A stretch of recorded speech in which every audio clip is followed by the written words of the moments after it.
أعوذ بالله من الشيطان الرجيم بسم الله الرحمن الرحيم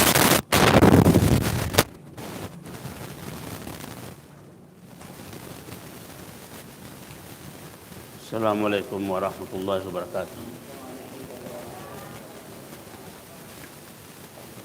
الحمد لله رب العالمين والصلاة والسلام على رسول الله الكريم سيدنا محمد وعلى آله وأصحابه أجمعين. اللهم لا علم لنا إلا ما علمتنا إنك أنت العليم الحكيم. فعلمنا ما ينفعنا وانفعنا بما علمتنا. اللهم اجعلنا ممن يستمعون القول فيتبعون أحسنه ولا تجعلنا ممن أعرض عن ذكرك وإن له معيشة ضنكا وأدخلنا في عبادك الصالحين برحمتك يا أرحم الراحمين. Kaum muslimin muslimat jamaah maghrib yang dimuliakan Allah Subhanahu wa taala, tak henti-hentinya kita memuji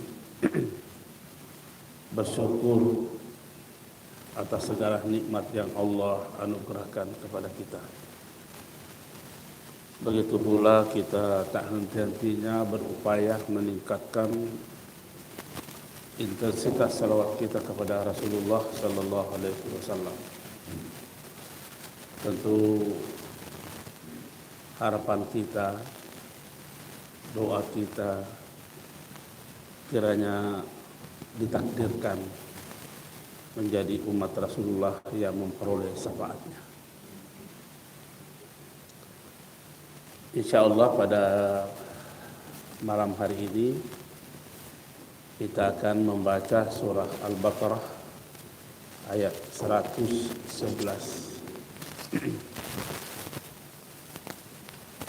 A'udzubillahi minasyaitonir rajim. Bismillahirrahmanirrahim.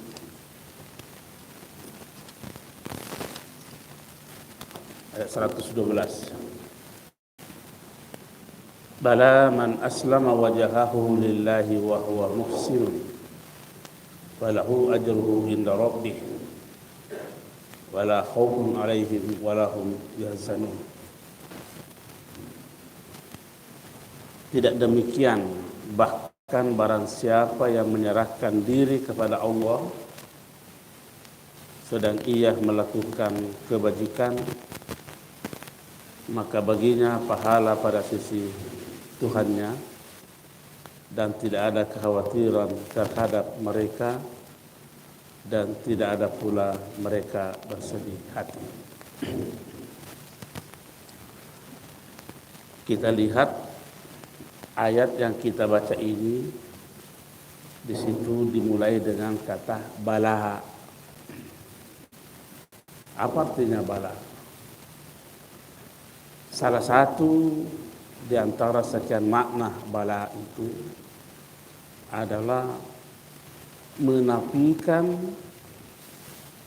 membatalkan pernyataan yang disebutkan sebelumnya. Menafikan, membatalkan atau menyalahkan. Kata apa yang disalahkan di sini? Sehingga keluar kata-kata bala.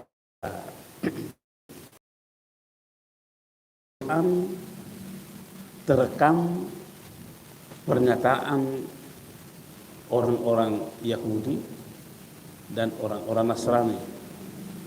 Mereka berkata, wa qalu la yadkhulul jannata illa man kana hudan aw nasara.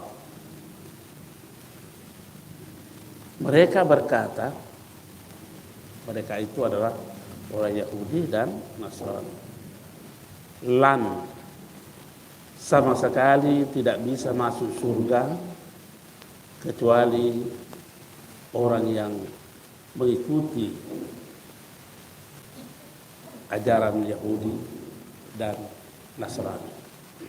Itu pernyataan mereka. Tentu ini pernyataan subjektif dari komunitas ini. Makanya dibantah oleh Allah, dibatalkan oleh Allah, dinafikan oleh Allah pada Tidak begitu. Makanya bala untuk membantah pernyataan komunitas yang mengaku dirinya penghuni surga. Lantas Allah mempertegas tanpa menunjuk suatu komunitas tertentu yang menjadi penghuni surga man. Kalau man itu tidak ada yang ditunjuk komunitas, tidak ada yang ditunjuk keturunan, tidak ada yang ditunjuk kelompok. Man siapa saja. Jadi sudah terbantahkan tadi pernyataannya orang Yahudi dan Nasrani yang mengatakan sama sekali tidak ada yang bisa masuk surga kecuali orang Yahudi dan Nasrani. Bantahan tidak begitu. Tetapi justru man, siapa saja, apa yang dilakukan man ini sehingga masuk surga? Aslamah.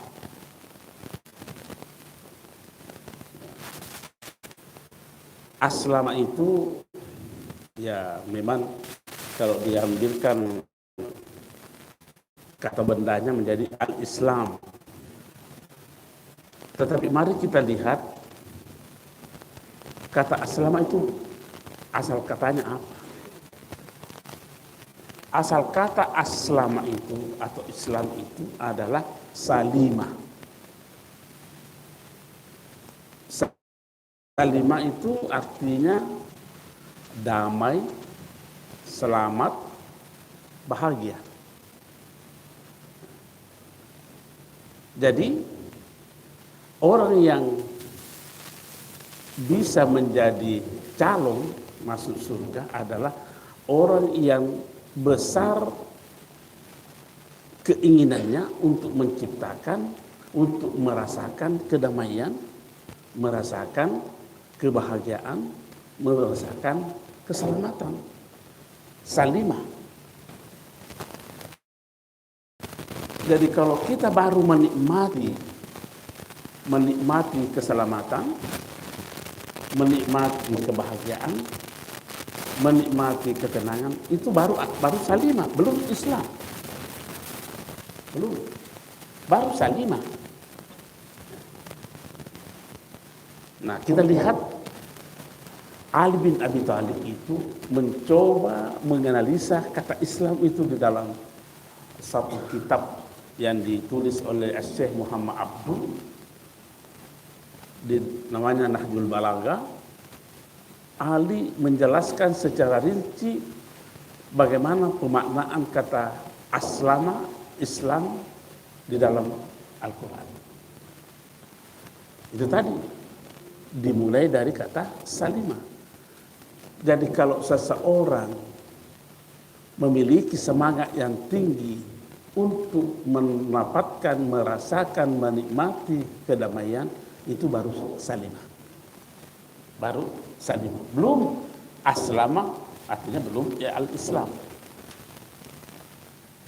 Nah, dari salimah ini meningkat menjadi aslama. Ini dalam ilmu bahasa mazidun biharfin wahid bil hamzah al mahmuz menjadi aslama. Apa artinya aslama? Aslama itu orang yang mau secara tulus, ikhlas memberikan kedamaian itu juga kepada orang. Ya. Jadi sudah beda. Kalau salimah hanya memiliki semangat untuk mau bahagia, untuk mau selamat. Tapi aslama atau Islam memiliki semangat untuk memberikan juga kedamaian kepada orang. Itu baru Islam. Baru aslama. Ada semangat yang ia miliki orang itu untuk orang lain juga merasakan kedamaian dari dirinya. Jadi kalau hanya mau menikmati sendiri kedamaian, belum Islam, baru selima. Makanya saya sering berkata bahwa kalau ada orang yang hanya mau menikmati sendiri pahala ibadahnya, pada hakikatnya bukan ibadah yang dia lakukan, racun.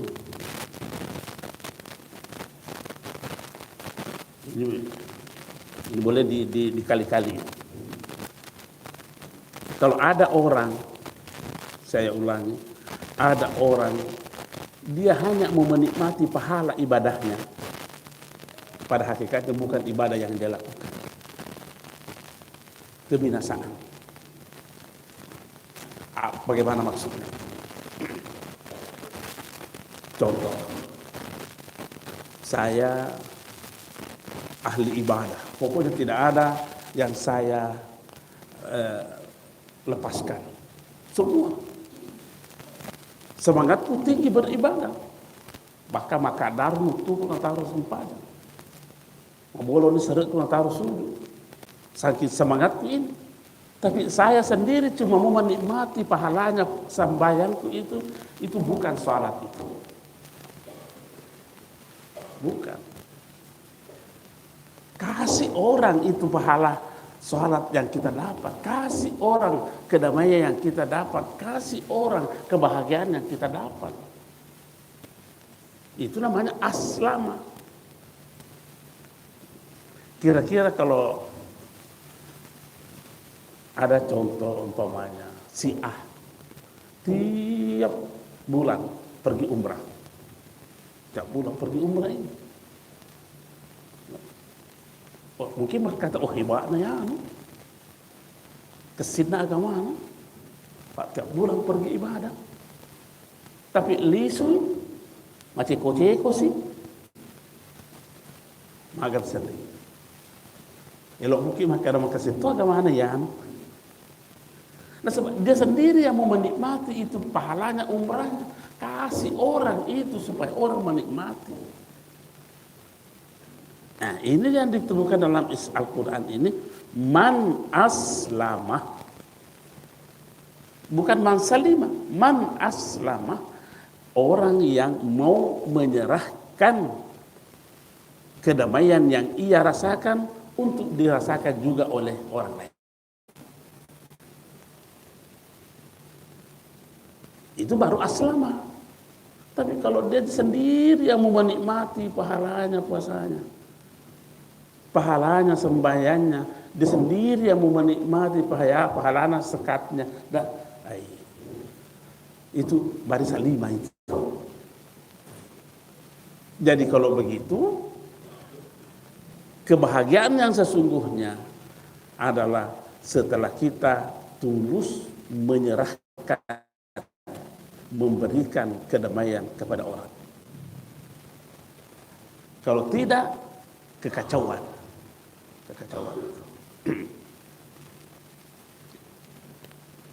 Disitulah ketika kata-kata at-taslim, penyerahan diri. Bukan yang dimaksudkan penyerahan diri itu kita mengatakan ambil kain, jadikan kak saya pembantu. Oh, bukan penyerahan diri. Oh, bagus penyerahan diri. Penyerahan diri itu artinya apa? Bahwa kita mengabaikan atribut-atribut yang melekat pada diri kita, sehingga yang kita tonjolkan adalah atribut-atribut Tuhan.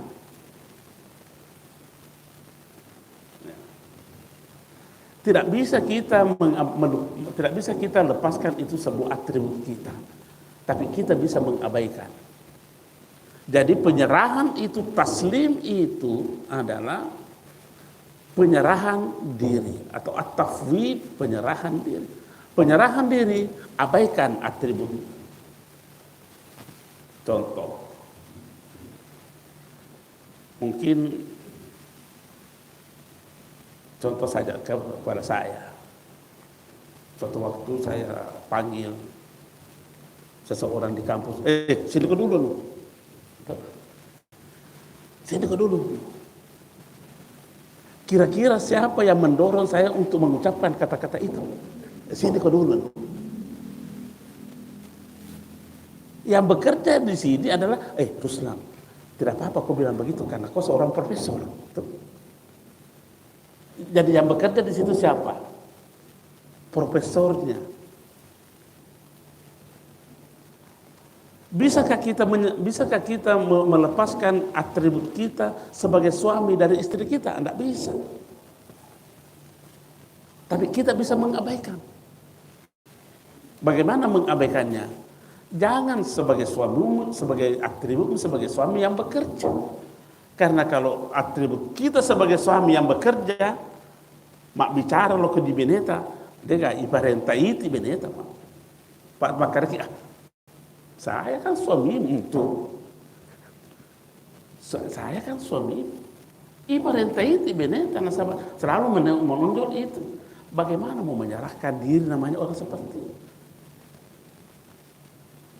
Ada diskusi di Hertasnik atau kelompok-kelompok tertentu. Seorang guru besar bertanya di bulan Ramadan karena ada diskusi. Dia bilang begini, aneh-aneh pertanyaannya, salahkah aku? Kalau aku yang salah, di mana letak salahnya aku? Wah, apa maksudnya? Oh, saya pikir. Jadi saya bilang begini, aku salah karena tidak mau berubah menjadi kamu.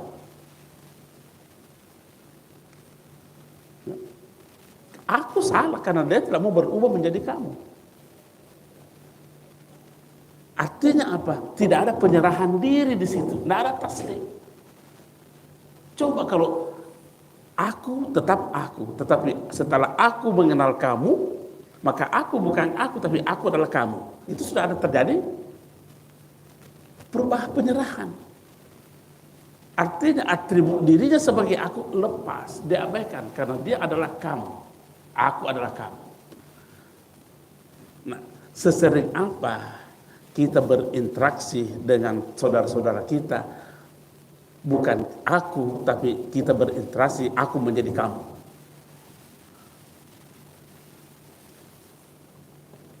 Kira-kira kamu pas susah kuiroi pakai. Inilah man aslama. Itu begitu Ali melihat proses yang namanya Islam, aslama itu. Apakah sudah berhenti di situ? Oh tidak.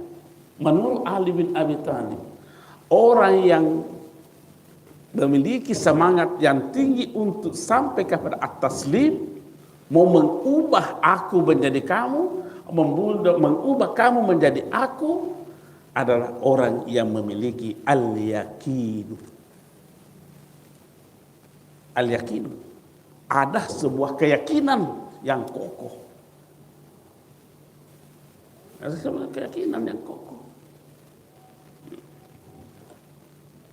Kalau bahasa Bugis itu yakin, tentuan. Ada tentuan. Kalau lemah tentuan kita, tidak akan mungkin kita mau mengubah aku menjadi kamu. Selalu aku. Kira-kira bagaimana nasibnya interaksi kita kalau yang selalu bekerja aku tak? Tidak mau berubah menjadi kamu kepada orang. Tidak ada penyerahan. Dan tidak mampu melakukan karena tidak ada keyakinan yang ia miliki. Apa sudah berhenti? Oh tidak, kata Ali, tidak cukup hanya keyakinan. Keyakinan itu harus dimiliki oleh karena ada at-tasdiq. At-tasdiq. Apa artinya at-tasdiq? Selalu melihat ada kebenaran di balik yang ia lakukan. Selalu melihat, meyakini adanya kebenaran, selalu melihat ada keyakinan kebenaran di balik seluruh perintah Allah. Saya mau ulangi lagi ilustrasi saya bahwa mau lihat orang yang meyakini adanya kebenaran di balik perintah. Jangan dulu Al-Quran, Google mau saja. Saking yakinnya kita ke Google, kita sesat. Google berkata 100 meter ke depan belok kanan. Belok kanan kita itu. Belok kanan kan? Sekalipun kita tidak tahu apa yang terjadi di situ, tapi karena kita yakin ini perintahnya Google, kita ikuti. Tapi seperti itu kan juga keyakinan kita terhadap perintahnya Al-Quran. Jangan-jangan kita lebih percaya Google dibanding Al-Quran. Periksa-periksa 50 meter ke depan putar ke lagi itu. Kita tidak tahu apa yang mau terjadi. Saking tingginya itu penyerahannya, menyerahkan dirinya kepada Google. Kenapa bisa terjadi begitu? Karena ada keyakinan, meyakini adanya at-tasdiq, adanya kebenaran di balik itu. Nah, ini Al-Quran berkata, man aslama. Kalau mau menikmati kebahagiaan yang sesungguhnya, mau menikmati kedamaian yang sesungguhnya, berikan kedamaian yang kau rasakan itu untuk dinikmati juga oleh orang lain. Karena kalau kita dia mau menikmati kedamaian itu, tidak damai kehidupan.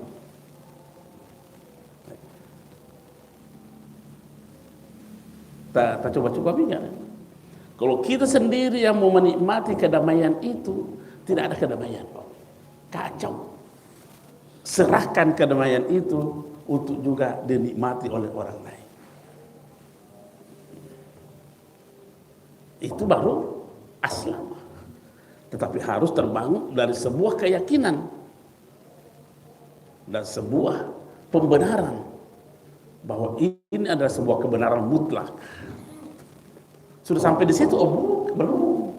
Kata Ali bin Abi Thalib, dia katakan sesudah ada pembenaran, keyakinan terhadap kebenaran, al-iqrar. Baru melangkah lagi ke al-iqrar. Apa itu al-iqrar? Al-iqrar itu, saya tidak terlalu tahu bahasa Indonesianya ya al-iqrar ini. Tolok puli. Itu al-iqrar, tolok puli. Tolok puli termalara, paku jembatan. Dek nak hidup. Itu namanya al-iqrar. Apakah seperti itukah keyakinan kita? Sudah al-iqrarkah yang kita miliki atau kedo-kedo? Buktinya kedo-kedo kapan atau bisa diperiksa. Kalau kita duduk sekarang di dalam masjid, sama jika kesadaran ketika kita berada di pasar. Pada kesadaran yang kita miliki ketika kita berada di masjid ini dibanding kita berada di pasar. Kalau kedo itu, kedo sih. Mana ikrarnya kalau begitu? Wah, kalau waktunya pergi ke Makkah baru di depan Ka'bah menangis, silakan, tidak apa-apa silakan. Tapi begitu masuk pula di Sumpan Masjidil Haram, dek ini gak ada roter, dek ini gak ada. Kedo sih. Tidak ada ikrar. Bagaimana mau sampai kepada asrama kalau seperti begitu?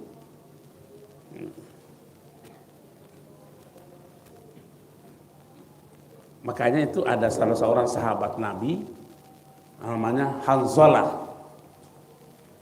Hanzalah itu dia pernah ketemu dengan Abu Bakar. Abu Bakar berkata, "Kenapa Hanzalah?" Bilang Hanzalah, saya jadi orang munafik sekarang. Dia bilang begitu, saya jadi orang munafik. Kenapa bisa? Kau sahabat Nabi. Kenapa bisa Hanzalah begitu? Bilang begini. Kalau saya mengikuti pengajiannya Nabi Ta, hidup di hilqahnya Rasulullah, duduk di depan Rasulullah, itu surga kayak saya lihat di depan mata saya. Ketika Rasulullah berbicara tentang neraka, saya lihat, saking yakinku. Tapi begitu saya lepas dari hadapan Rasulullah, labet sih, kira sih. Itulah yang diterjemahkan Hansal dirinya sebagai orang munafik. Apa kata Abu Bakar? Hansal begini, kita selesaikan masalah ini, kita pergi ke Rasulullah. Datanglah Rasulullah. Kenapa Abu Bakar dengan Hansal? Ya Rasulullah, ini Hansal dia menyatai dirinya sebagai orang munafik. Kenapa? Kenapa Hansal begitu? Dia cerita lagi. Makanya Nabi mengatakan, Hansalah, seandainya engkau bisa todok puli ikrar seperti apa yang kau alami di hadapan saya dan ketika kau berada di luar sana, maka kau akan disertai oleh malaikat-malaikat yang mengawal. Tapi kan kita gampang kedo, gampang lari, liar itu hati.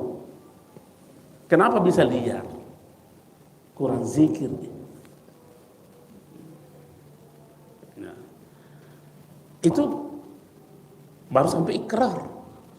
Begitu Ali cerdasnya membuat penjelasan tentang aslama itu.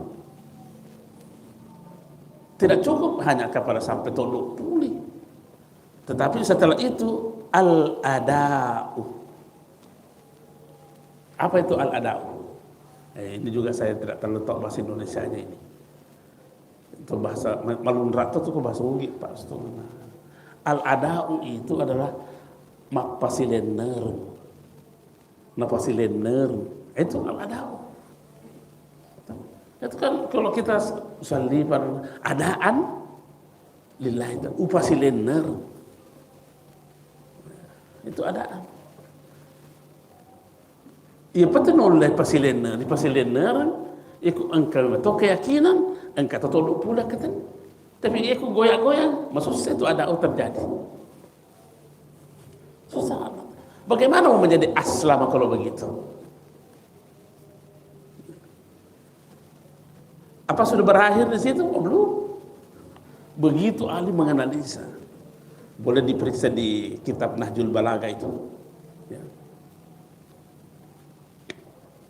Apa yang kata kuncinya di situ? Ali bin Abi Thalib mengatakan, kalau terkumpul semua itu mulai dari salima aslama taslim al yaqinu wat tasdiqu wal iqraru wal ada'u, maka yang pasti mewujud adalah amal saleh. Begitu perjalanannya sebuah amal saleh. Begitu perjalanannya sebuah amal saleh.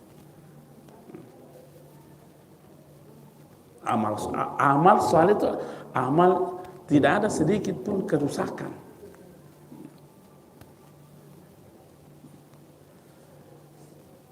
Makanya Nabi memberi apresiasi kepada orang beriman. Apa kata hadisnya? Ajaban li amril mu'minin kulluhu khairun. Kata Rasulullah, saya sungguh sangat ta'ajjub. Ajaban li amril mu'minin kulluhu khairun. Semua perilaku, sifat perilakunya orang yang memiliki tadi ini perjalanan ini kulluhu khair, semua baik. Semua baik.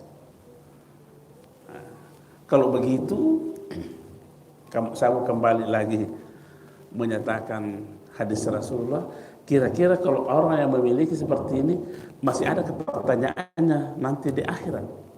Tidak ada pertanyaan. Dan itu Nabi mengatakan, tidak ditanya lagi orang begini. Karena Nabi mengatakan, siapa nanti yang ditanya di akhirat pasti disiksa. Man nukisa hisabahu yaumal qiyamah uziba. Jelas itu. Nah, Inilah yang dibantahkan oleh Allah terhadap pernyataannya. Orang yang berkata, tidak akan masuk surga kecuali yang begini-begini. Kata Rasulullah, bala, tidak begitu. Tetapi yang adalah man aslamah.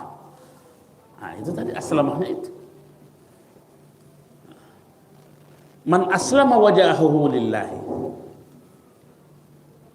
Wajahun itu wajah ini, muka. Kenapa kata wajahun yang dipakai di situ? Karena wajhun itu adalah cerminan perilaku seseorang. Wajah. Kita bisa mengetahui seseorang sedih kalau cukup melihat wajahnya. Kita cukup melihat orang bahagia karena melihat wajahnya. Kira-kira mampu Pak Almi membedakan orang bahagia kalau hanya melihat tangannya? Bahagia. Tapi lihat mukanya.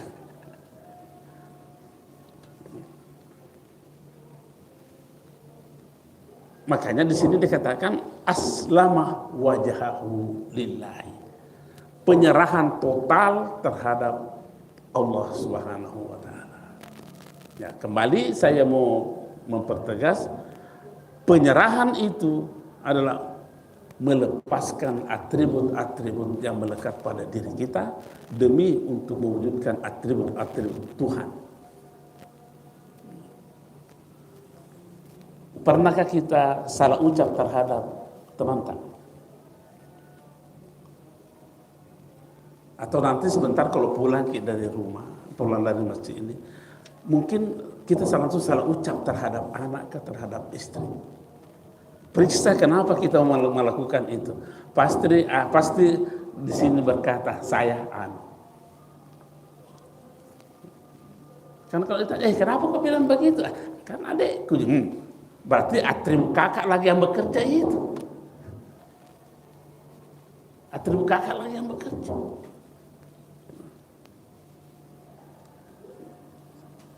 Ini harus habis ini atribut-atribut itu. Dan orang yang membuat seseorang itu menjadi angku, menjadi apa? Atribut itu.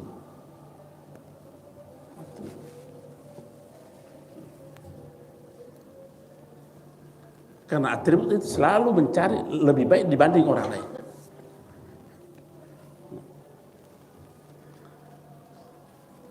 Kenapa kau lewat di situ? Kan saya itu.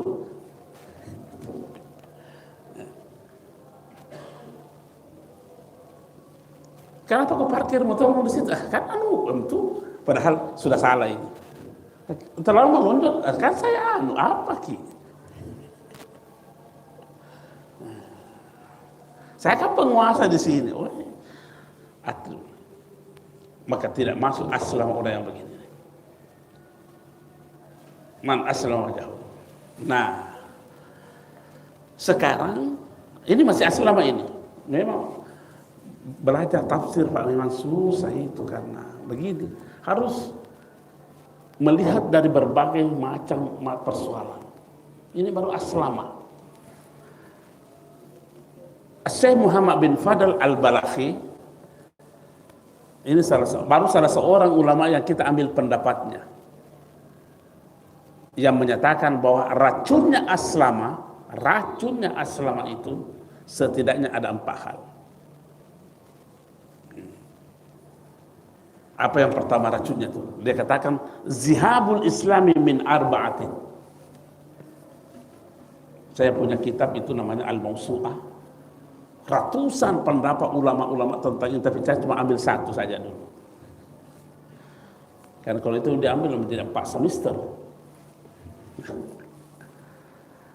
4 menjadi racun sehingga rusak itu salima aslamah dan seterusnya rusak. Apa yang pertama? La ya'maluna bima ya'lamu. Apa artinya itu? Yang pertama adalah dia tahu kebaikan. Dia tahu bahwa ini yang baik, tapi tidak bisa dia lakukan, tidak mampu lakukan. Racun itu. Dia tahu bahwa ini yang baik, tapi tidak mampu lakukan. Jadi kalau begitu, pengetahuan kita tentang kebaikan tidak berbanding lurus dengan pengamalan kita tentang kebaikan. Mana yang lebih banyak kira-kira? Banyak yang kita tahu kebaikan atau banyak yang kita lakukan kebaikan? Mana yang lebih banyak? Kira-kira lebih banyak kita tahu dibanding yang kita lakukan. Oh, banyak racun itu kalau begitu kita pelihara. Nah, orang ini baru sedikit saja dia tahu mengaku dirinya hebat.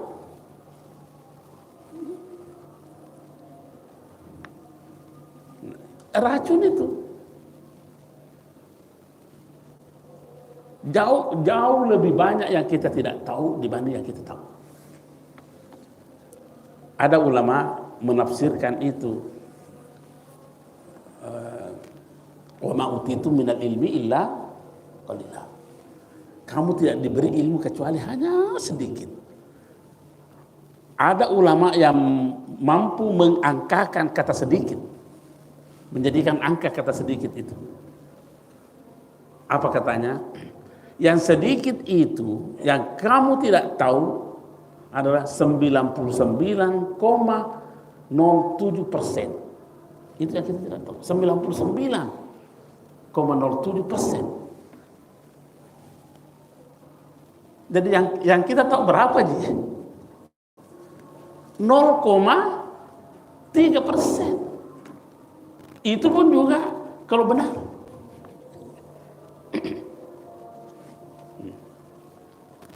Itu jauh lebih banyak yang kita tidak tahu dibanding yang kita tahu. Bagaimana langit itu biru, itu birunya dia kita tidak tahu, masih nah, kita tidak tahu di sana itu. Bagaimana Ruslan? Bagus, itu bagusnya aku tahu, tidak tahu itu tipe aslinya.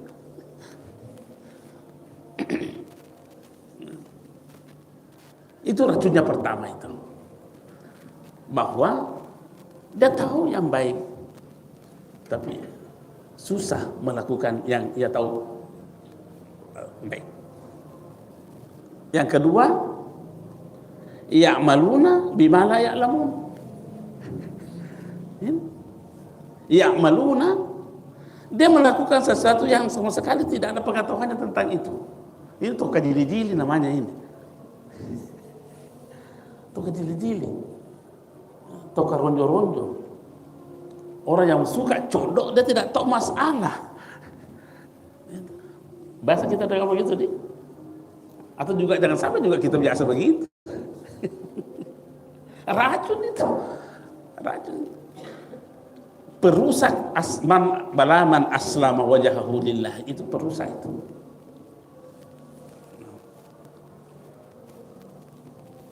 Apa yang ketiga?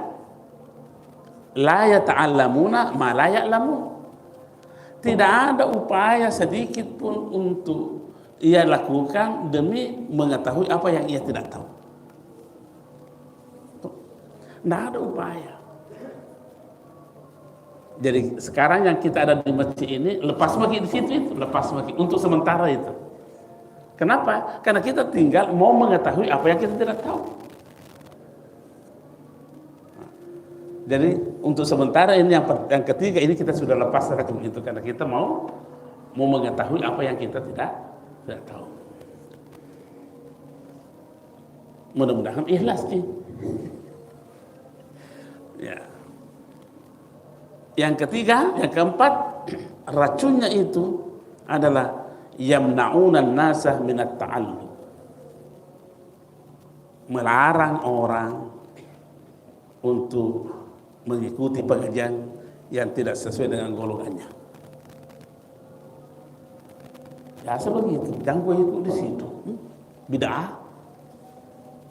Saya itu Pak digelar ustaz bid'ah di Masjid Raya. Ada gitu, ada gelaran saya. itu kiai bid'ah itu. Jangan kok ikut ceramahnya itu. Jadi semua yang sering ceramah di Masjid Raya dibilangi orang kiai bid'ah. Coba, apa bukan melarang orang ini untuk belajar? Jadi racun. Di sini apa makanya siapa yang suka begitu?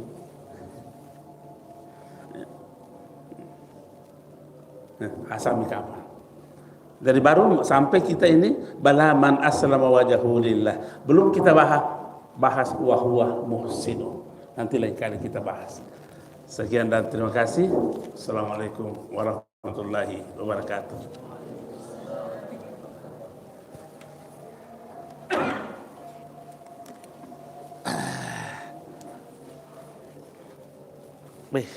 Masih Pak sedih.